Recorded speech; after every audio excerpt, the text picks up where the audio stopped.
Análisis económico del derecho y proceso legal. ¿Qué es el análisis económico del derecho? El análisis económico del derecho es una de las ramas de la ciencia económica casi completamente incluida dentro de los campos de la microeconomía. Su objetivo es analizar y evaluar el papel de las normas jurídicas dentro del funcionamiento de los mercados y sus repercusiones en las cantidades y los precios. Al igual que la economía como un todo, el análisis económico del derecho tiene dos enfoques, el positivo y el normativo.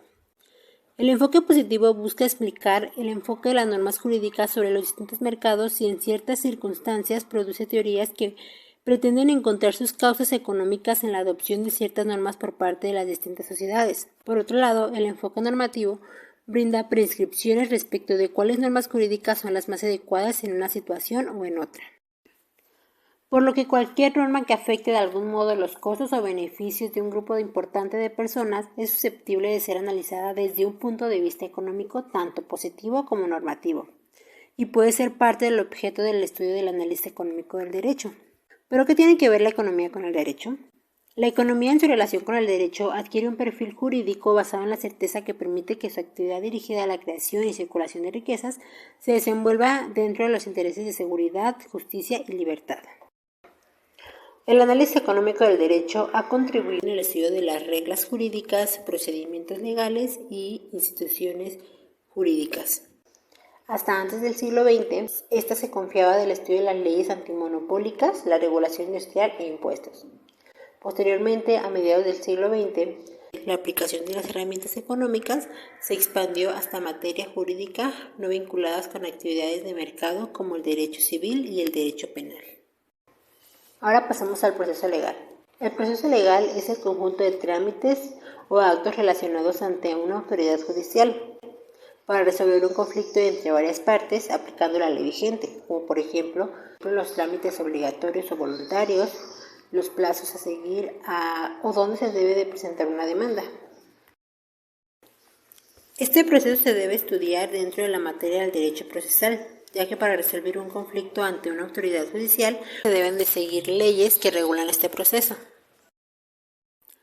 Prosigamos con los tipos de procesos judiciales. Existen 4 tipos de procesos judiciales: el penal, el civil, el laboral, el administrativo y el mercantil. Comencemos con el proceso penal. En esto se solucionan aquellas situaciones que son tipificadas como delito y que no queda en las manos o como opción de la persona denunciar o no, porque es una obligación del Estado perseguir esta situación. Esta se divide en 4 etapas. La primera etapa es la etapa de investigación, la cual comienza con la presentación de la denuncia, querella o requisito equivalente, y concluye cuando el imputado es puesto a disposición del juez de control. Posteriormente, sigue la etapa de investigación complementaria. Esta comprende desde la formulación de la imputación y se agota una vez que se haya cerrado el plazo de la investigación. Enseguida pasamos a la etapa intermedia o preparación a juicio. Esta etapa comprende el escrito de acusación hasta el auto de apertura a juicio oral. Y finalmente la etapa de juicio, la cual comienza desde que se recibe el auto de apertura a juicio oral hasta la sentencia emitida por el tribunal de enjuiciamiento. La investigación inicial, como ya lo mencionamos, empieza con la querella o con la denuncia. Esta puede ser formal o informal, o sea, anónima, así como también puede ser oral o escrita. Posteriormente pasamos a la valoración jurídica. Enseguida se abre la carpeta de investigación y se corroboran los hechos probablemente delictivos. Aquí puede haber 2 casos, con detenidos o sin detenidos. En el caso de que exista uno o más detenidos, se hace la verificación de la legalidad de la detención. Por otro lado, si no hay detenidos, se integran elementos para acreditar el hecho delictivo y la participación. Enseguida pasamos a la investigación. Existen diferentes tipos de investigación que requieren control judicial. Por mencionar algunos, es la exhumación de cadáveres, coteo, toma de muestras, intervención de comunicaciones privadas y correspondencias, examen físico, etc. Enseguida pasamos a integrar los datos de prueba a la investigación. Se solicita la audiencia inicial y finalmente el juez fija fecha y hora para la audiencia. Por lo que pasamos a la siguiente etapa, que es la etapa de investigación complementaria. Esta comienza con la apertura de audiencia. Posteriormente, el juez verifica que el imputado conozca sus derechos. El Ministerio Público formula imputación. El imputado decide plazo constitucional. Este puede acoger o no. Si no acoge, el juez resuelve vinculación a proceso. Por el contrario, si acoge, se solicita las medidas cautelares. Algunas de estas medidas podría ser la presentación periódica ante el juez u otras autoridades, la exhibición de garantías económicas, embargo de bienes, prohibición de salir del ámbito territorial, regulación de en su domicilio, cuidado o vigilancia de una persona o institución determinada, colocación de localizadores, entre otras más. El juez resuelve esta solicitud. Posteriormente suspende audiencia y señala fecha y hora para continuar con la vinculación a proceso. Se hace la solicitud y debate para la vinculación a proceso. Posteriormente se hace la solicitud y debate de plazo para la investigación. Se establece y supervisa el plazo de investigación. Posteriormente, después de este plazo, se cierra el cierre de investigación y existen 3 opciones de decisión: la suspensión del proceso, el sobreseimiento total o parcial o la formulación de acusación. Si se opta por la tercera, se pasa a la siguiente etapa, que sería la etapa intermedia, en la cual el Ministerio Público representa acusaciones ante el juez de control. El juez ordena notificación a las partes, se manifiesta la víctima. Igualmente, posterior a la manifestación de la víctima, se manifiesta el imputado, se realiza el descubrimiento aprobatorio, el juez señala fecha y hora para audiencia intermedia, se notifican las partes y se abre la audiencia, en la cual el Ministerio Público realiza exposición resumida de las acusaciones. La víctima se manifiesta. Posterior a la víctima, el acusado se manifiesta. Se hace la presentación de incidencias, la presentación de excepciones, celebración de acuerdos aprobatorios. El juez se cerciora del descubrimiento probatorio, de su cumplimiento, mejor dicho. Se ofrecen medios de prueba. El juez dicta auto de apertura a juicio y ordena su envío a tribunal de enjuiciamiento. El juez declara cerrada la audiencia. Pasando así a la siguiente y última etapa, que es la de juicio oral, en la cual se dicta apertura de audiencia a juicio oral. El juez señala objeto de juicio y acuerdos probatorios. El siguiente paso son los alegatos de apertura y posteriormente el desahogo de prueba. Finalmente, el juez declara cerrado periodo de desahogo de prueba. Se exponen alegatos de clausura. Al término de este, el juez cierra debate y decreta receso. El siguiente paso es la deliberación del tribunal y la emisión del fallo. El juez señala fecha para audiencia de individualización de sanciones y reparación del daño. Finalmente, se abre la audiencia, se exponen los alegatos, así como el desahogo de medios de prueba. Finalmente se fija la pena y la reparación del daño. La audiencia explica la sentencia, así como el desahogo de medios de prueba. Finalmente se fija la pena y la reparación del daño. La audiencia explica la sentencia, así como el desahogo de medios de prueba. Finalmente se fija la pena y la reparación del daño. La audiencia explica la sentencia. Ahora pasaremos al proceso civil. Esta soluciona los conflictos entre particulares, siendo voluntad de los mismos llevar ante la autoridad judicial su controversia. El proceso civil es aquel que solventa la gran cantidad de los problemas familiares, herencias, contratos privados, derechos y otros más. Esta se divide en 4 etapas: la postulatoria, la probatoria, la resolutoria o también conocida como de alegatos, y la de juicio. En la parte postulatoria, la parte actora le hace saber al órgano jurisdiccional cuál fue el derecho quebrantado y le pide la restauración del mismo.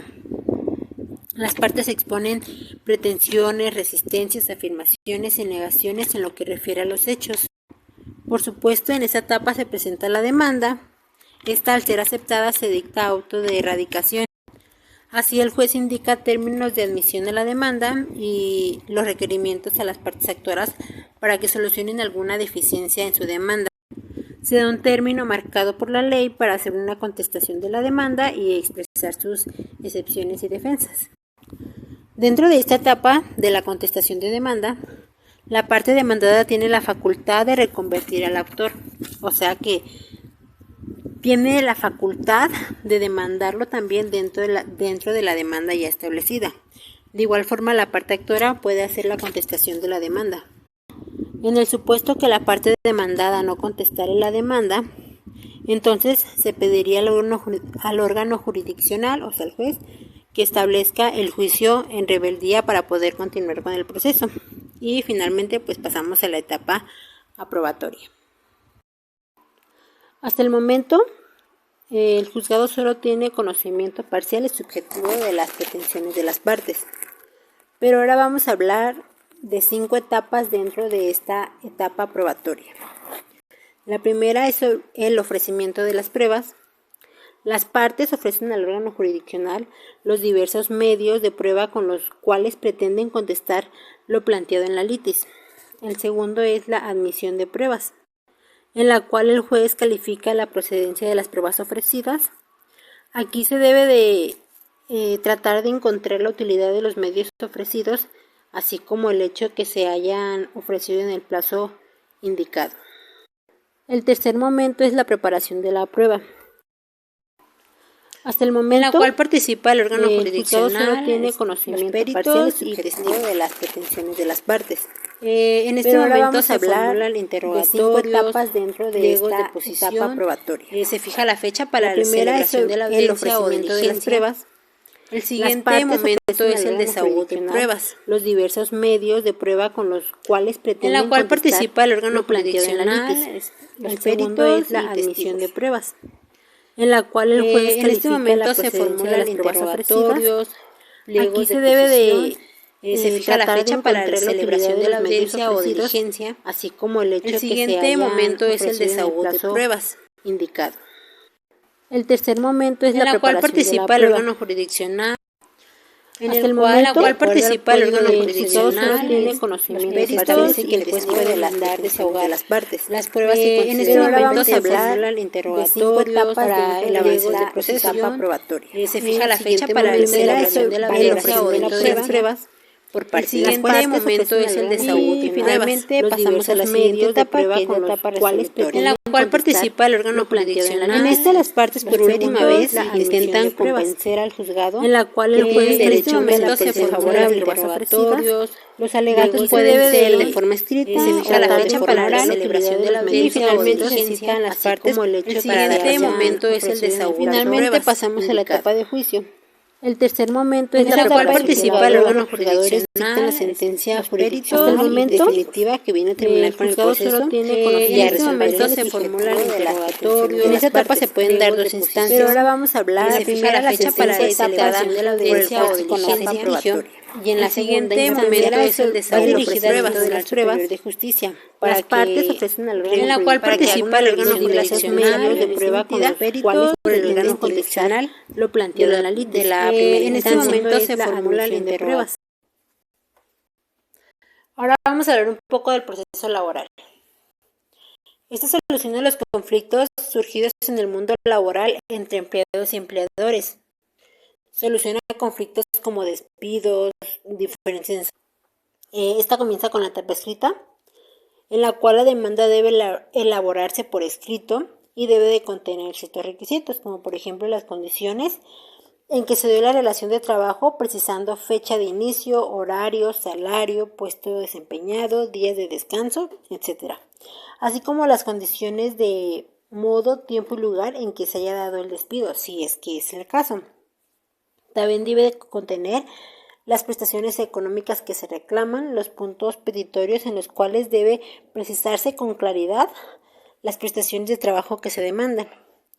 Se debe de presentar el mismo número de copias como haya de demandados. En la etapa conciliatoria, el acta de demanda debe ir acompañado de 3 documentos. La primera, el acto de no conciliación. La segunda, las pruebas de la parte. Y la tercera, el documento que acredita la personalidad actora del abogado. Posteriormente, el tribunal asignará un buzón electrónico para que el actor pueda revisar los acuerdos que se adicionen a su expediente. Dentro de las 24 horas posteriores a la presentación de la demanda, el tribunal va a turnárselo a quien corresponda. Si es el caso, la prevención de la demanda para que se desahogue y posteriormente el acuerdo de admisión dentro de los 3 días siguientes. Se emplaza a la demandada o demandado dentro de los 5 días siguientes, el cual cuenta con 15 días posteriores para dar contestación a la demanda. En el momento que la parte demandada entregue su contestación ante el tribunal correspondiente, también se le asignará su buzón correspondiente. En esta etapa se dará el derecho de réplica y objeción de las pruebas de las partes. La siguiente etapa es la etapa de audiencia previa y preliminar. Ya se ha considerado una audiencia preliminar dentro de los 10 días siguientes, el cual tiene por objeto depurar el procedimiento, desestimando hechos no controvertidos y admitiendo las pruebas que se ejecuten a derecho y que tengan relación con la controversia, resolviendo las excepciones procesales y citando a las partes a audiencia de juicio. Además, el tribunal ordenará la preparación de las pruebas ofrecidas, procurando el desahogo de todas ellas en la audiencia de juicio. Se señala también la fecha de audiencia de juicio y esto va a ser dentro de los 20 días siguientes de la audiencia preliminar. Finalmente pasamos a la audiencia de juicio. En esta audiencia se desahogan las pruebas que se encuentran preparadas, se formularon alegatos y se procura dictar sentencia en la propia audiencia, y solo en casos extraordinarios se emitirá sentencia dentro de los 5 días siguientes. Pasemos al proceso jurisdiccional administrativo. Este comienza con la presentación de la demanda, la cual tiene ciertos requisitos que hay que cumplir, como por ejemplo el proemio con nombre y dirección procesal y una dirección de correo electrónico donde se le pueda notificar al actor, así como también el acto a combatir, autoridad o particulares a quien se demanda, narración de los hechos de demanda, pruebas, conceptos de impugnación, peticiones y la petición específica al tribunal. Bueno, se tiene un plazo de 30 días para contestar la demanda con los requisitos específicos. Se debe de contestar expresamente cada hecho de la demanda, debatir los conceptos de impugnación e indemnización y presentar las pruebas. Pasamos a la ampliación de la demanda, la cual es a los 10 días hábiles de la contestación de la demanda. Finalmente se cierra la instrucción y se da la sentencia.